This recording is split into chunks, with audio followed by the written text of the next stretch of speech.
আমি এবং আমার দল প্রচণ্ডভাবে ব্যথিত একটা ভিডিও ফুটেজ যেটা ভাইরাল হয়েছে সামাজিক মাধ্যমে সেটা দেখে আজ দেখলাম বিজেপির কার্যকর্তারা কোথাও একটি জায়গায়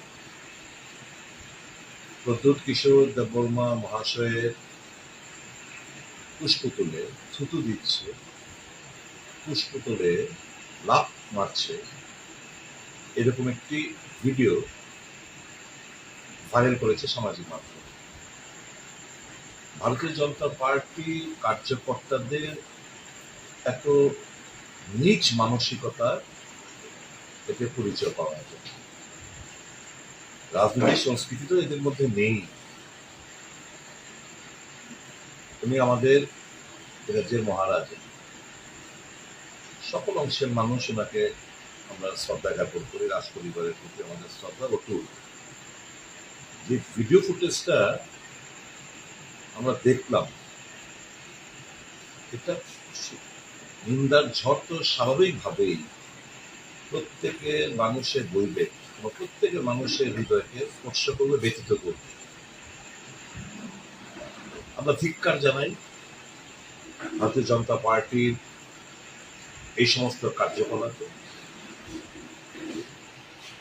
ত্রিপুরাবাসী, শুধু ত্রিপুরাবাসী কেন বললে ভুল হবে, এই দেশের প্রত্যেকটি মানুষ আমাদের রাজ পরিবারের প্রতি তাদের অগাধ আস্থা, বিশ্বাস, ভরসা এবং শ্রদ্ধা জ্ঞাপন করে।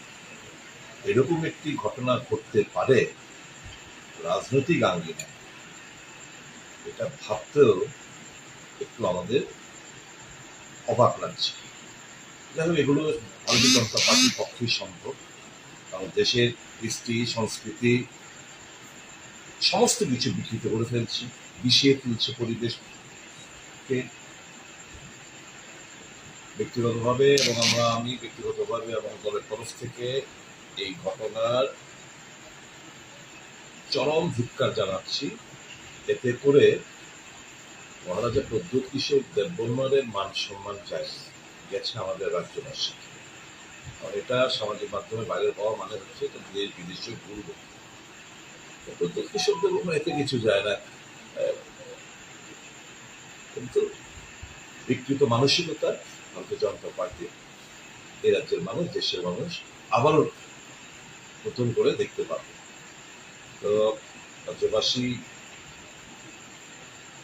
এর ঘৃণা জানাবে, আমরা ঘৃণা জানাচ্ছি, এবং এই ধরনের কুরুচিপূর্ণ বিকৃত মানসিকতা পরিচয় আগামী দিন যেন না হয়, এটাই আমরা কামনা করি। ধন্যবাদ।